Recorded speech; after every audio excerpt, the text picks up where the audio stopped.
Homero Campa, que él es licenciado en comunicación por la UNAM y maestro en periodismo y asuntos públicos por el CIDE, en donde es profesor asociado. También es editor en jefe de la edición impresa de Proceso y fue reportero de la Fuente Educativa de Asuntos Especiales y corresponsal en Cuba, entre muchos otros reconocimientos y trayectoria importante que tiene. Y pues bueno, bienvenido, Homero. Muchas gracias por la invitación. Agradezco mucho a Periodismo CIDE y bueno, en general al CIDE esta invitación para estar en este evento. Es un gusto estar, así sea virtualmente, en esta casa de estudios que además siento mi casa también. Elaboré esta charla partiendo del supuesto de que mis interlocutores son o periodistas o estudiantes de periodismo o de alguna manera personas relacionadas con este oficio, pero creo o espero que sea igualmente interesante para una audiencia general, ¿no? Y yo partiré de las siguientes preguntas. Como editor, ¿qué notas, qué textos, qué reportajes estaría yo esperando sobre este proceso electoral? ¿Cuáles son los estándares mínimos que deben cumplir dichas notas? Esas notas y reportajes, ¿cómo podrían escapar de las fake news? Y preguntarme si estos textos que espero escapan de la polarización política o la alimentan. Entonces, voy a compartir pantalla.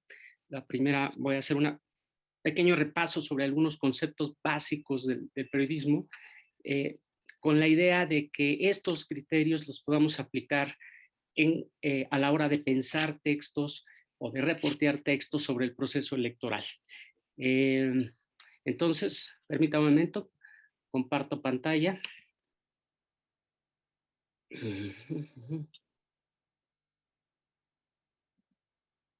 Aprovecho el espacio para recordarles que el chat está abierto a sus preguntas y que también estarán los materiales disponibles, me refiero al video de la grabación, en nuestro canal de YouTube a partir del día de mañana. Así que preguntas en el chat para después retomarlas al final. Huesos. No puedo compartir algo, permítame.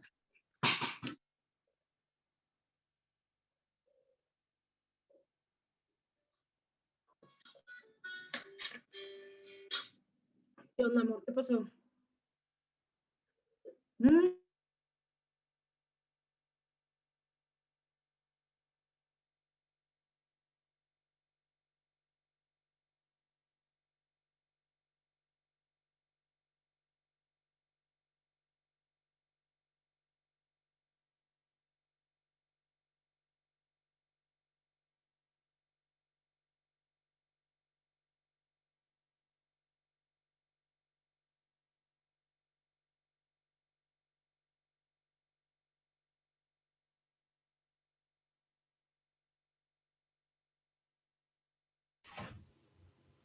Debes tener el botón de compartir pantalla debajo junto al chat.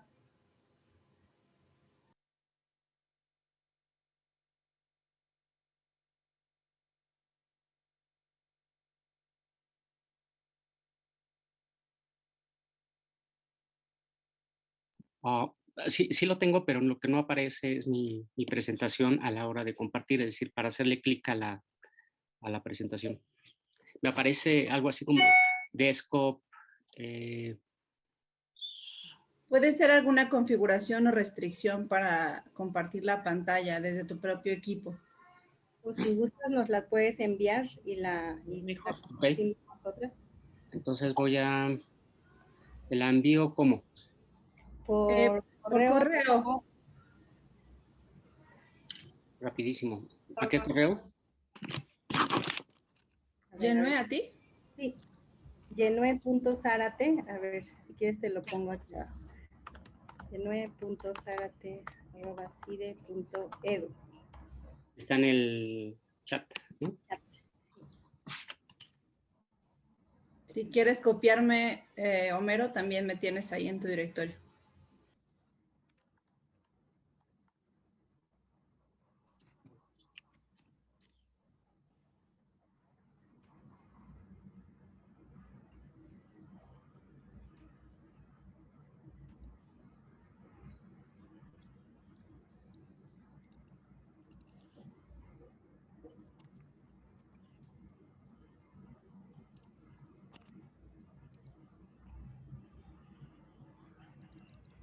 Bueno, en lo que estamos en pausa, aprovecho para invitarlos e invitarlas a la última sesión del Seminario Interdisciplinario de Estudios de Prensa y Poder, que va a ser el próximo mes, no más bien este mes ya, casi, jueves 27 de mayo a las 11 de la mañana, y vamos a tener la presencia de la doctora Julie Poset, que nos va a presentar violencia hacia las mujeres periodistas, que es una investigación que realizamos en la UNESCO.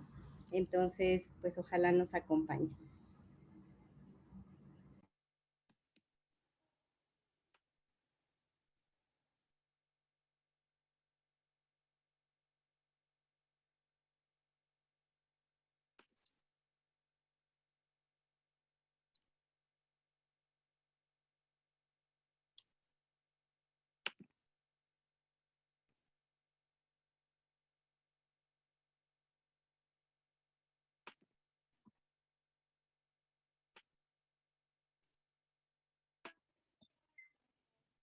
Ok, ya la envié.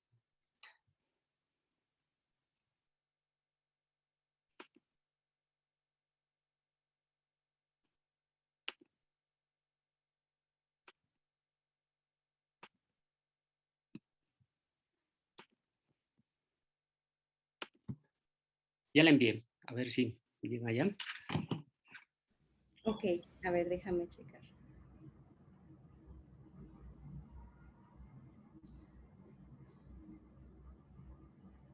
Ya la tengo, déjame la bajo.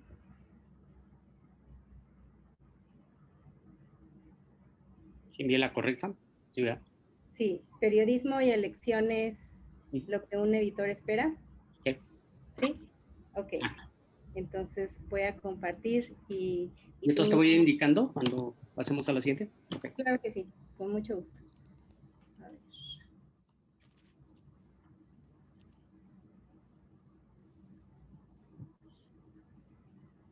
¿Ya se ve la pantalla? Sí, se ve. Gracias. Ok, entonces les comentaba de partir de algunos conceptos básicos. Aunque el tema electoral en pandemia nos abre un universo de posibilidades, tenemos que partir del hecho de que no podríamos contarlo todo. Como francotiradores tendremos que hacer algunos tiros de precisión, pero lo que contemos, lo que sí queremos contar, debe tener algunos de los básicos del periodismo. Uno, que sea noticioso, es decir, que sea inédito, que aporte, que sea relevante, que sea de interés público, para empezar. Y ello implica que nuestros temas estén bien definidos en espacio y tiempo,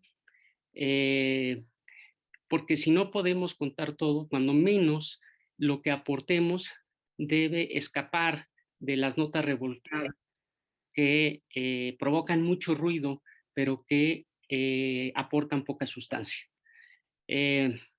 Y además debemos preguntarnos si lo que estamos publicando es realmente de interés público. Y el interés público lo podemos medir en función del impacto que tiene una información en la sociedad.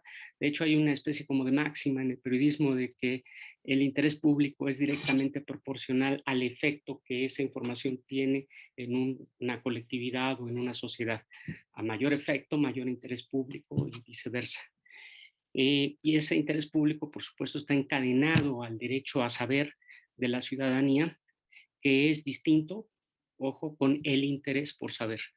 Entonces, el ciudadano tiene derecho a saber sobre los candidatos, sobre sus perfiles, sus antecedentes, la manera en que gasta el dinero público en las campañas, etc.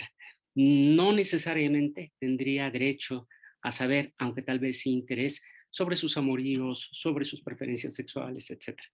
Estos últimos son más ligados al morbo público que al interés público propiamente.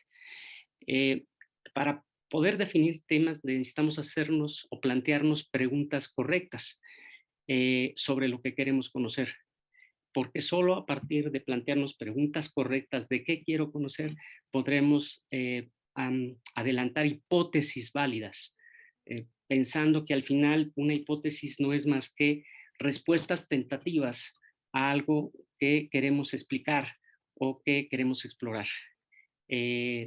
Entonces, como periodistas, sobre los temas de investigación que queremos hacer, plantear las preguntas correctas nos allana mucho el camino de hacer una buena investigación con hipótesis válidas. Y una hipótesis válida se convierte en una excelente guía de investigación. Por supuesto, hay que tener muy claro qué tipo de notas vamos a hacer. ¿Son notas de cobertura en caliente o son proyectos de investigación a más largo plazo?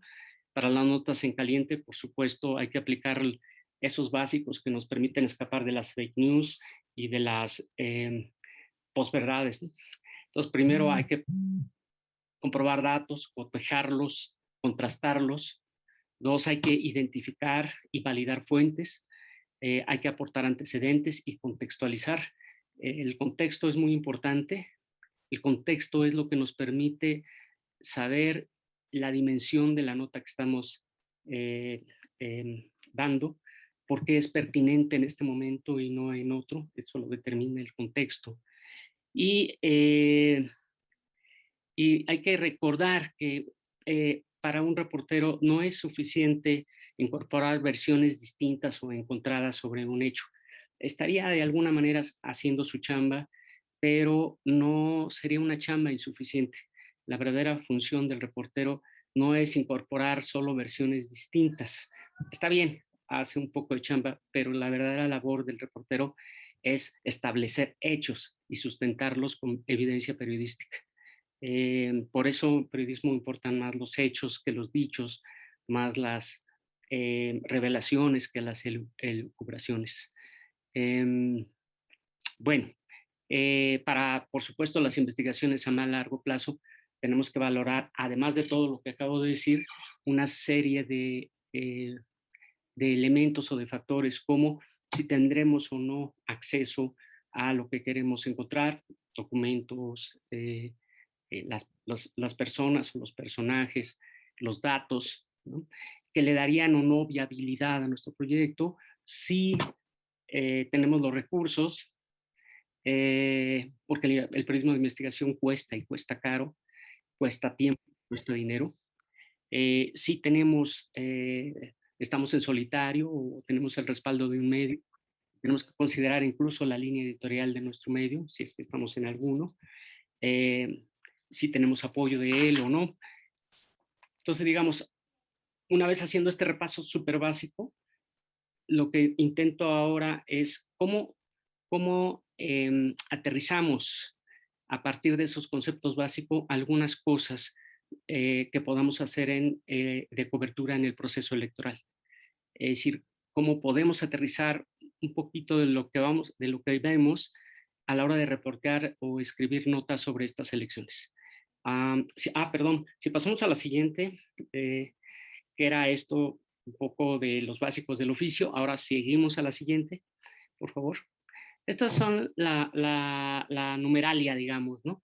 Sobre por qué se ha dado en llamar la elección más grande en la historia contemporánea del país, porque los números en efecto son muy, muy grandes. Pero no voy a detenerme en ellos, son datos muy conocidos y creo que a mí lo que me interesa más es explorar lo que puede haber atrás de esos números. Entonces, si nos vamos a la siguiente, por favor. Bueno, lo primero es que para la 4T, la renovación del Congreso, por supuesto, implica tener el control sobre el presupuesto federal durante la próxima legislatura, tanto en su monto como en la forma en que se distribuyen los recursos. Hay que pensar que un gobierno se define en buena medida a sí mismo por la manera en que distribuye sus recursos. Y para la 4T o para este gobierno es súper importante ese dato. Es decir, no parece estar dispuesto a negociar la forma en que él quiere distribuir el dinero, y menos si ello puede implicar ralentizar o frenar sus programas sociales o los proyectos, las megas obras que él considera, que este gobierno considera prioritarias. Dos Bocas, el aeropuerto de Santa Lucía, el Tren Maya, ¿no? Por ejemplo. Entonces, la apuesta, por supuesto, es la mayoría calificada, que le permita manejar la lana, manejar los recursos y consolidar el entramado legal de la 4T. ¿Qué dicen las encuestas? ¿Puedes dar la siguiente? Las encuestas dicen, este es un resumen de distintas encuestas que hace una plataforma que se llama Oráculos.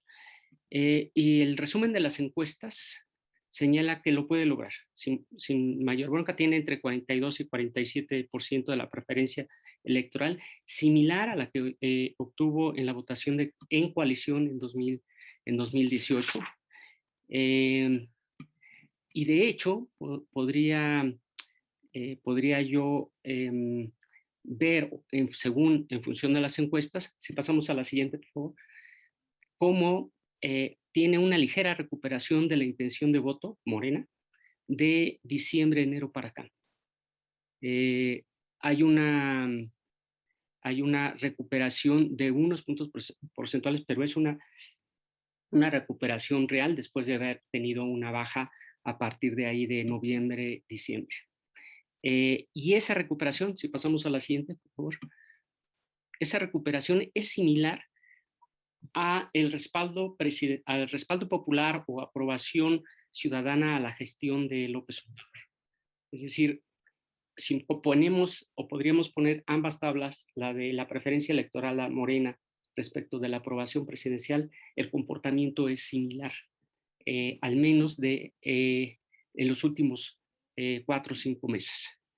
Y por eso, aunque AMLO no está en las boletas de junio, su desempeño va a marcar la elección. Es decir, no va a estar, pero va a estar. Me gusta esa frase, es como cuando se dice, estás viendo y no ves. No va a estar, pero va a estar. Porque pues, para Morena, el presidente es su principal activo. Y le ayudan al presidente y a su partido varios factores, entre ellos la recuperación de la economía. Los pronósticos son relativamente optimistas. Hacienda la calcula en 4.6% de crecimiento del PIB. El Banco de México lo subió de 3.3 a 4.8%. Le ayuda a una generación de entre 250,000 y 570,000 empleos formales, y le ayuda la velocidad en que pueda aplicar la vacuna de COVID. El programa plantea que hasta junio estarían vacunados de 40 años para arriba, ¿no? Más maestros de educación. Hasta el 25 de abril había 16.5 millones que habían tenido al menos una dosis, y arrancó el programa para los de cincuentones. ¿Está atrasado? Sí, pero la narrativa que coloca es que sí se está haciendo, que sí se está vacunando, que ha colocado en el imaginario que la vacunación es real y está en marcha y nada la tiene. Es decir, seguro tienen muchos problemas, es bajita en comparación con otros países, pero ha colocado en el imaginario colectivo que sí está funcionando el proceso de vacunación y eso le ayuda electoralmente. Muy bien, ¿podemos pasar a la siguiente? Entonces, las proyecciones, esto igual es una proyecciones en función de las encuestas, y las proyecciones es que Morena, Verde y PT, que son los que van en coalición, obtendrían de 311 a 357 diputados como el rango más probable, con lo cual alcanzaría la mayoría calificada del número mágico de 334 votos. y la coalición de PAN, PRI, PRD, con mucho esfuerzo alcanzaría las 173 curules. Uno podría pensar, bueno, pues ya el presidente pues está tranquilo, ¿no? ¿Para qué tanto ataque al INE y al tribunal y demás? Porque a pesar de las proyecciones, la verdad es que sí hay un margen de duda sobre si Morena y sus aliados pueden lograr esa mayoría calificada. Creo que estaba diciendo mayoría relativa, no, perdón, mayoría calificada. ¿Cuáles son los escenarios en los cuales Morena no podría alcanzar la mayoría calificada? Yo en principio vería dos, ¿no? Uno, en los estados donde la competencia por las gobernaturas se está cerrando las diferencias entre uno y otro candidato.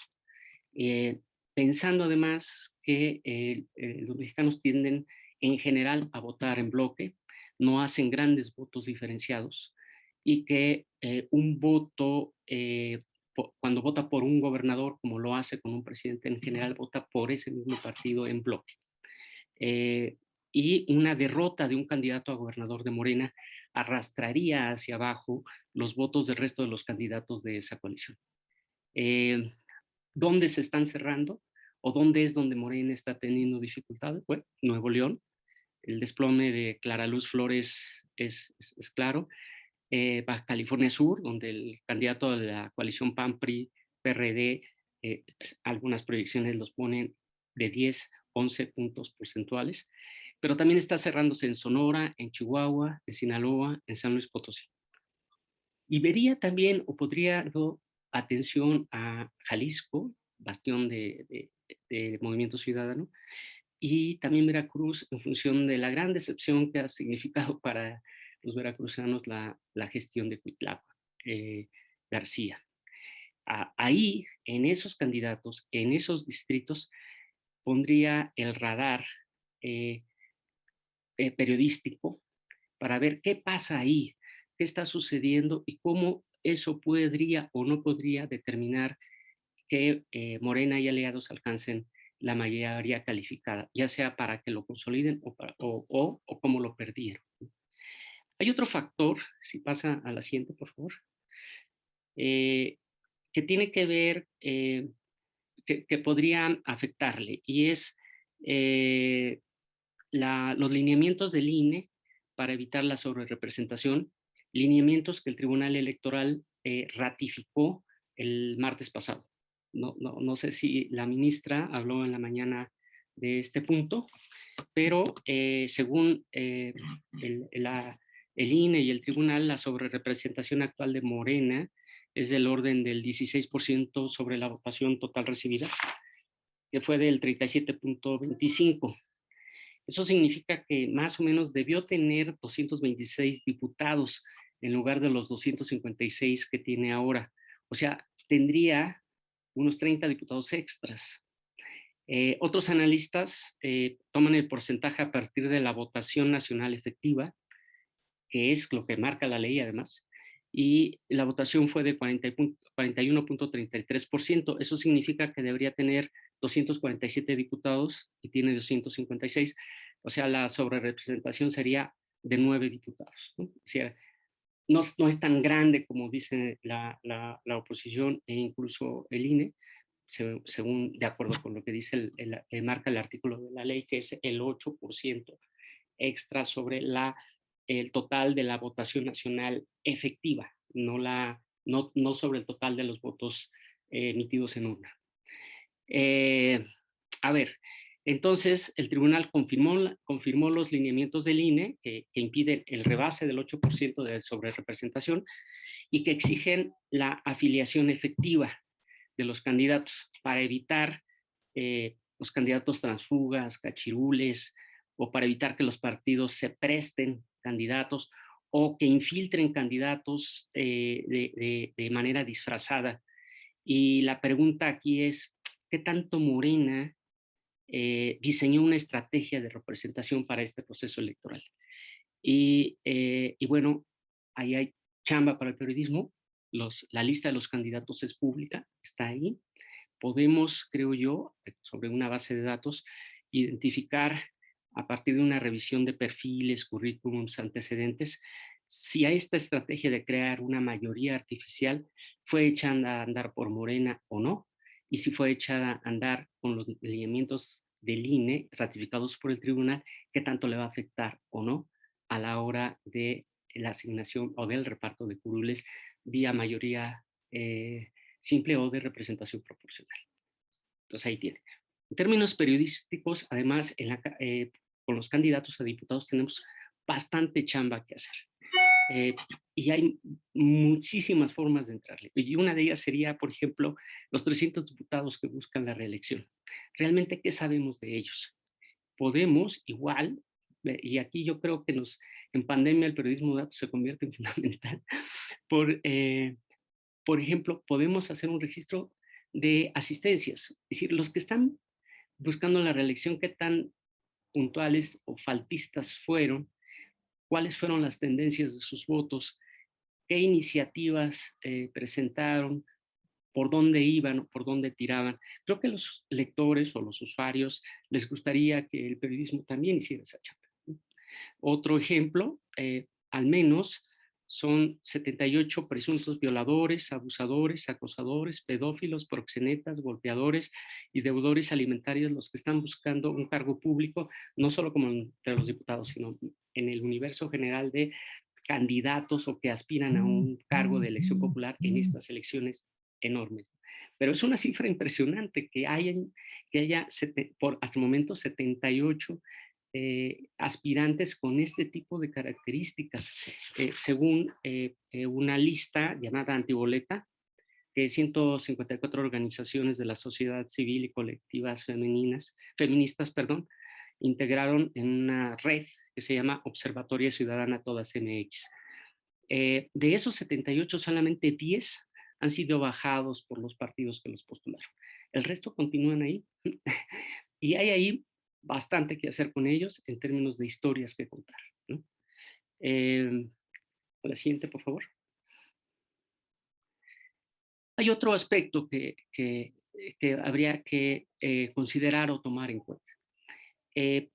Uno entendería que siendo la elección llamada la más grande del país, debe haber todo un reacomodo del poder, ¿no? A nivel local, porque va a haber renovación, no solo hay 15 gobernaturas, pero hay alcaldías, hay diputaciones, congresos locales, ¿no?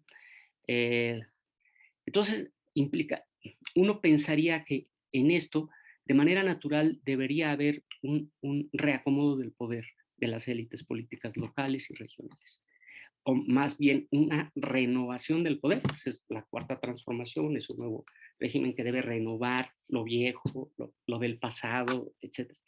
¿Realmente esto es así? ¿O en realidad es un reciclaje de las élites políticas locales que ahora entran disfrazadas o arropados con un nuevo partido? Y ahí también hay mucho que hacer.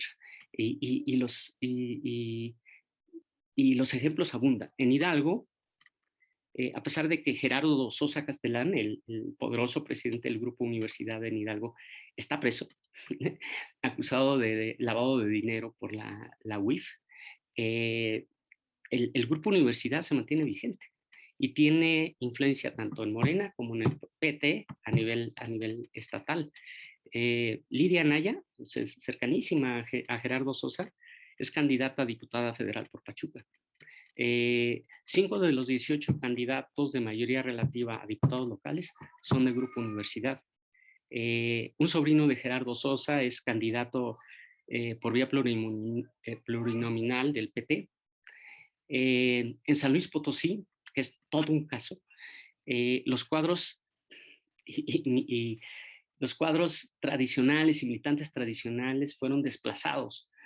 Y el comité ejecutivo lanzó como candidata de Morena a una expriista, a Mónica Liliana Rangel, que hasta febrero pasado fue secretaria de salud del gobernador priista que actualmente está en funciones, Carreras López.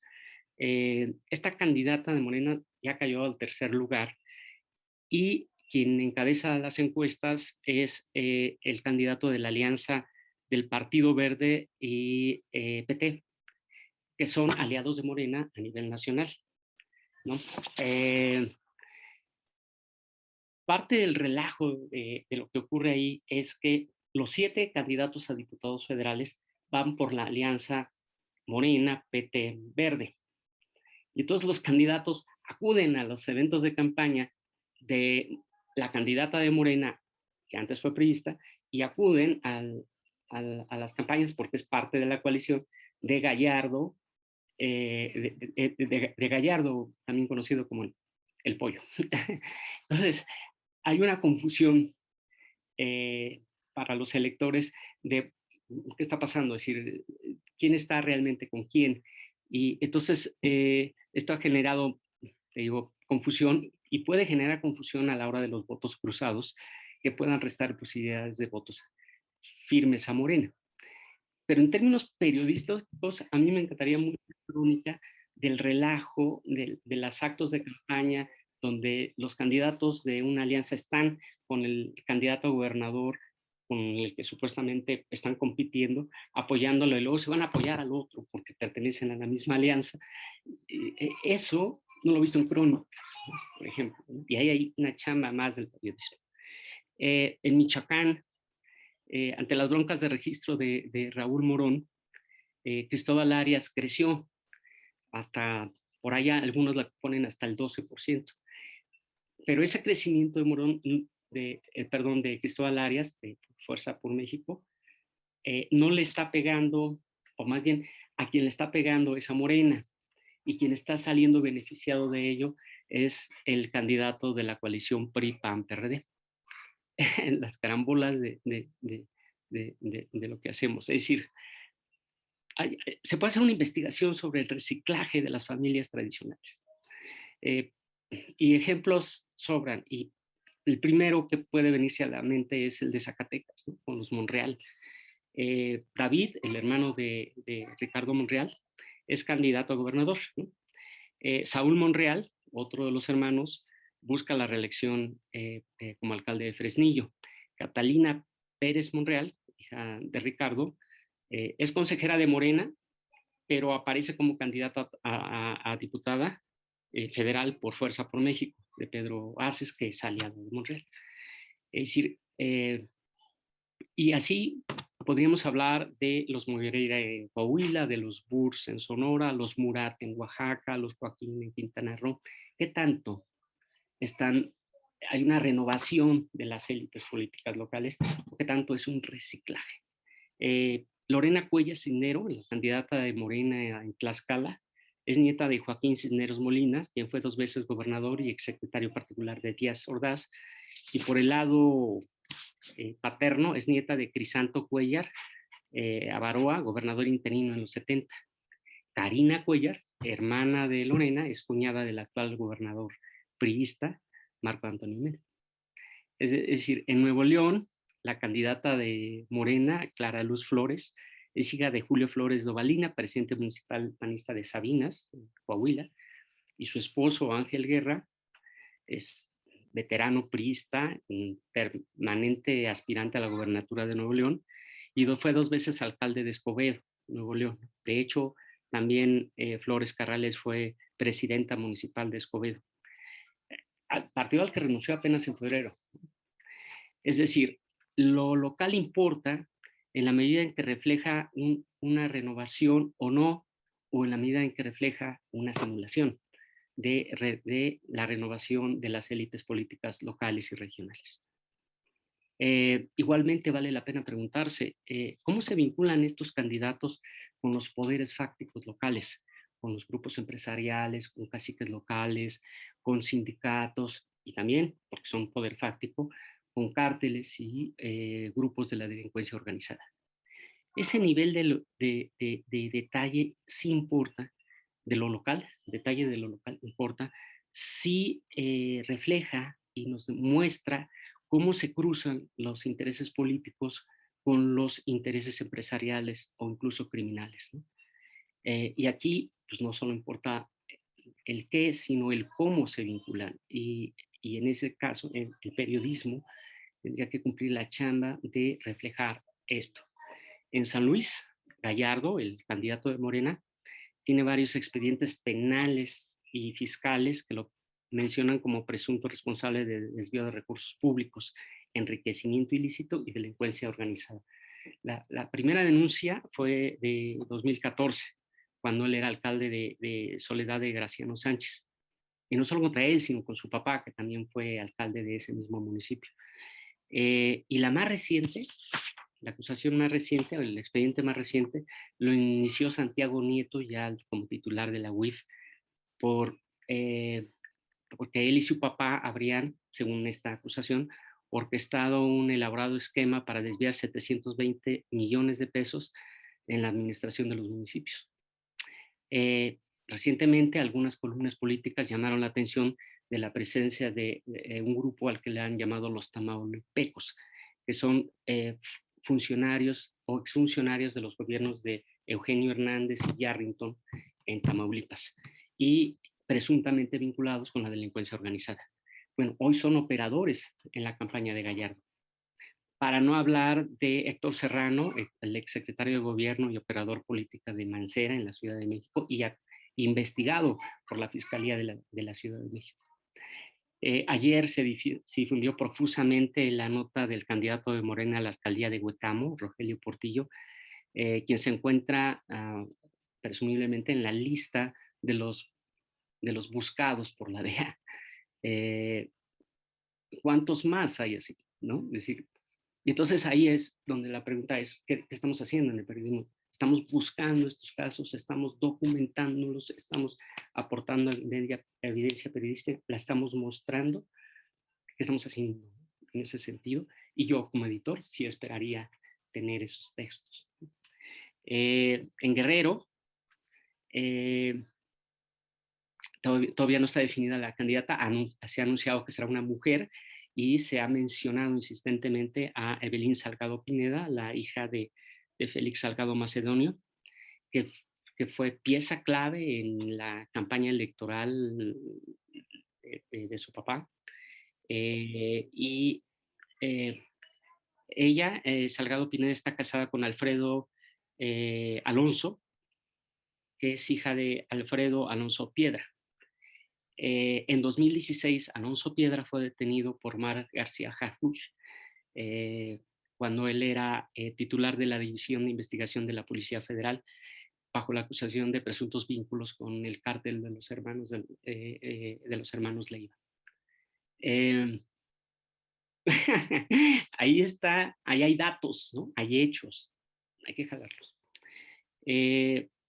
Seguimos, por favor. Hay otra cosa de lo que está en juego y que no deberíamos perder de vista, que es el juego interno en la 4T.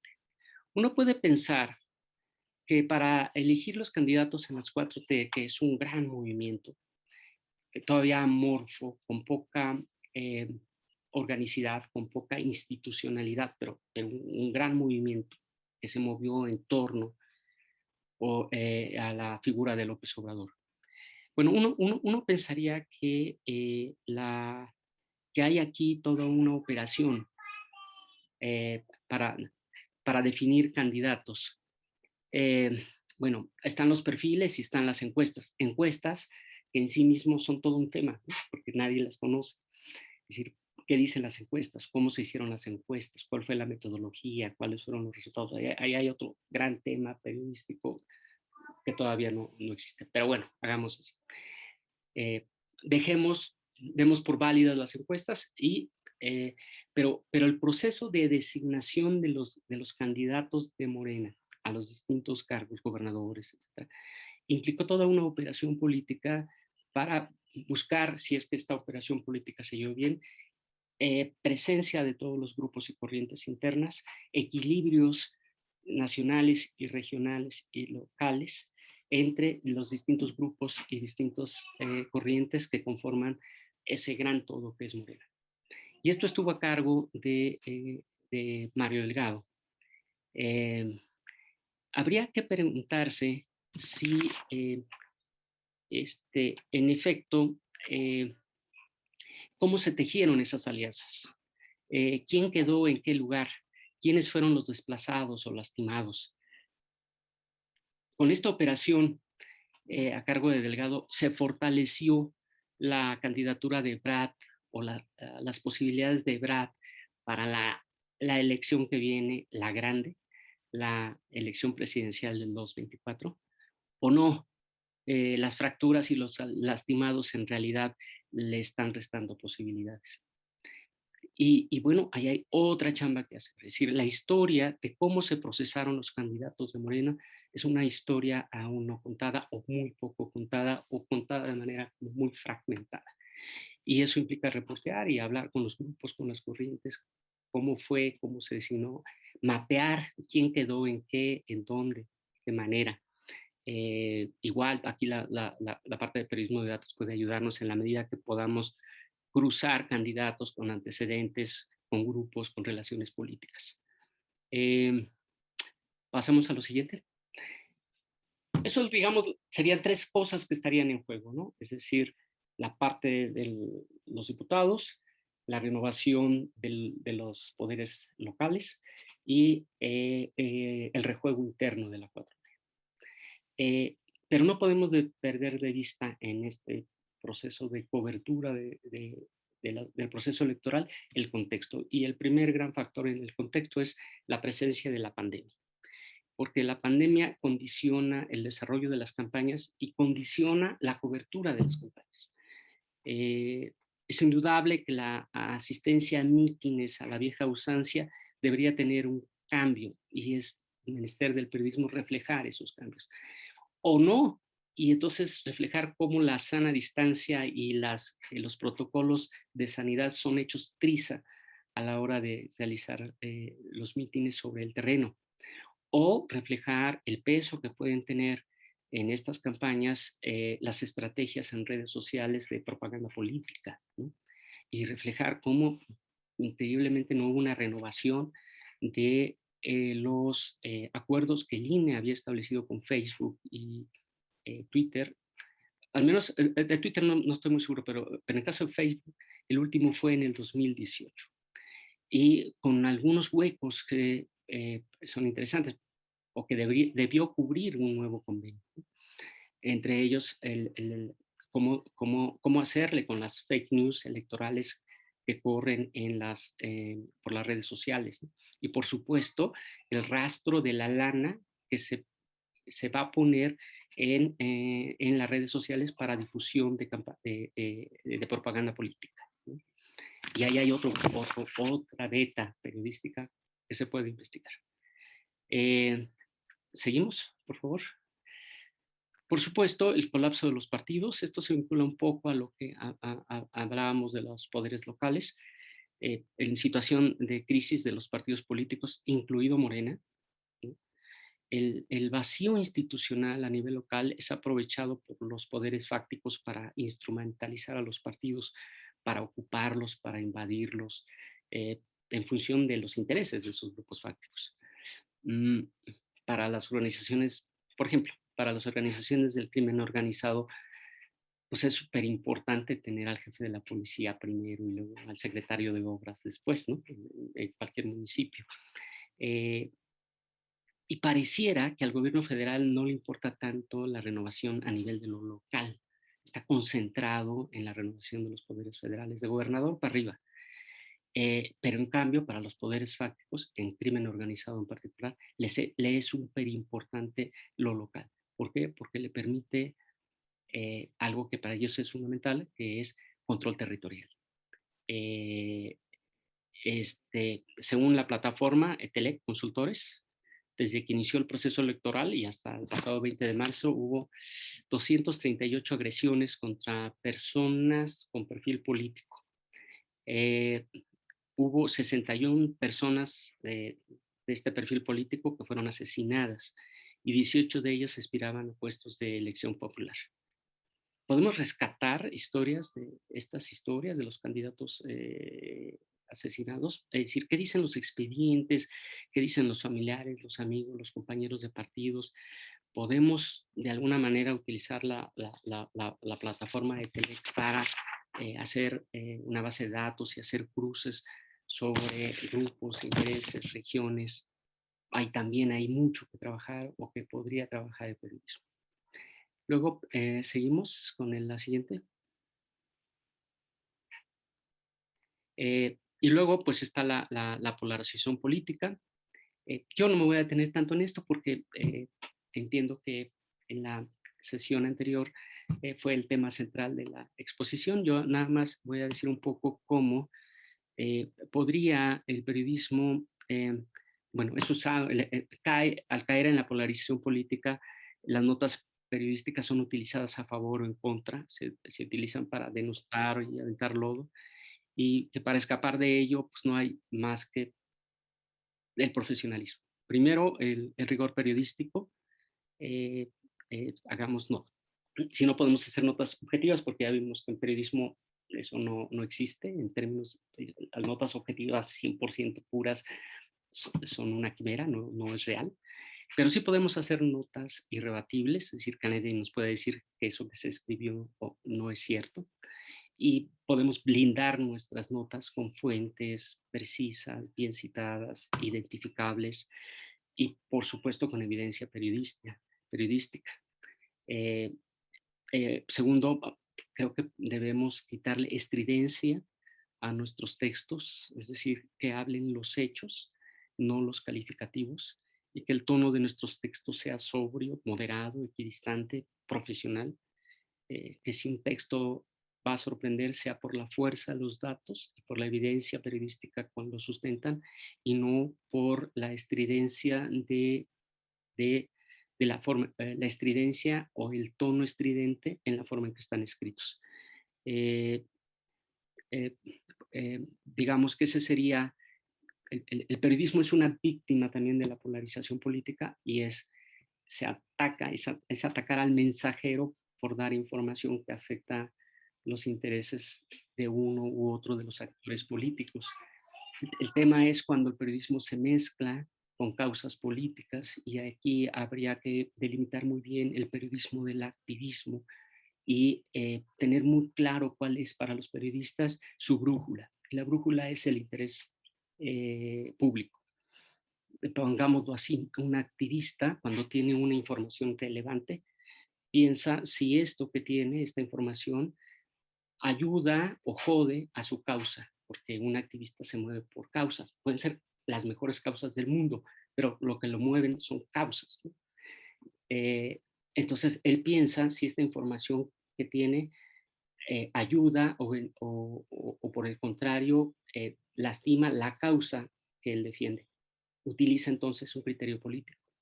Un periodista piensa, con la información que tiene, si esto debe conocerla a la ciudadanía, a la sociedad, si debe o no, si es necesario que lo conozca o no. Su criterio es periodístico. Entonces, la brújula es el interés público, y que sea esa la brújula en los procesos electorales donde los actores políticos están polarizados, creo que ayuda bastante no perderse en dudas de si vamos a ayudar o a beneficiar a una u otra causa, a uno u otro actor político. Y finalmente, si quiere pasar a la siguiente, está la cobertura. Tenemos como medios, como periodistas, hay una serie de decisiones que hemos tomado o que debemos tomar para cubrir este proceso electoral y que están determinados por varios factores. Uno de ellos es la línea editorial. ¿Cuál es la línea editorial de nuestro medio o nuestra línea editorial? ¿Cuáles son nuestras prioridades? Dos, por supuesto, los recursos.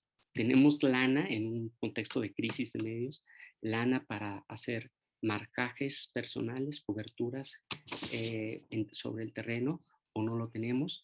Tenemos el suficiente personal o no lo tenemos. ¿Cómo le vamos a hacer? Y eso sí condiciona.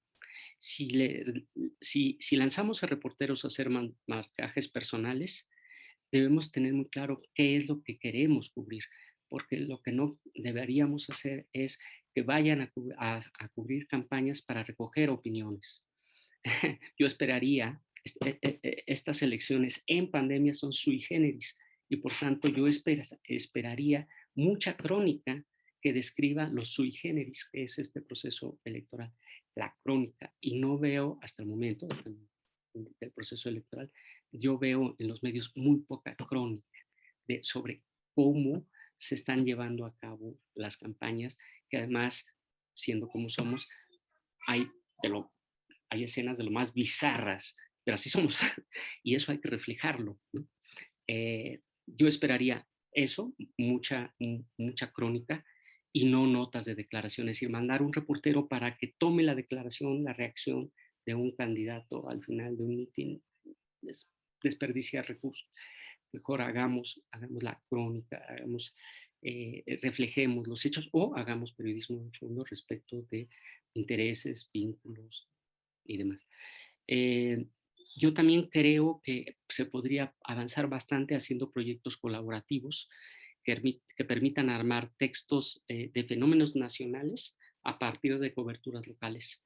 Que podría ser el caso de, como ya lo dijimos, el reciclaje de las élites políticas o historias de candidatos asesinados, es decir, a reflejar fenómenos nacionales a partir de reporteos locales, y eso implica colaboración, alianzas de colaboración con los reporteros de provincias, de distintos medios de provincia. Y por supuesto, como editor, yo esperaría no solamente notas en tiempo y forma, sino también ir proyectando, ir ideando qué vamos a hacer el día que ganen las elecciones. Pongo un caso que a mí me parece que todos los medios ya lo tienen en mente, ¿no? Es decir, por ejemplo, el análisis del voto de las mujeres. Una vez emitida la elección y determinados los ganadores, entonces ganó Morena y aliados, obtuvo o no la mayoría calificada en la Cámara de Diputados, cuántas gobernaturas, perfecto, o sea, todo esto va a estar informado. Pero me interesaría, por ejemplo, así de bote pronto, es cómo votaron las mujeres. Es decir, hubo una consecuencia de los desencuentros entre el movimiento feminista y el presidente López Obrador, o no tuvo mayor consecuencia, por ejemplo, ¿no? Y aquí le paro para darle a ustedes chance a que comenten o que puedan elaborar preguntas. Muchas gracias. Muchas gracias, Homero.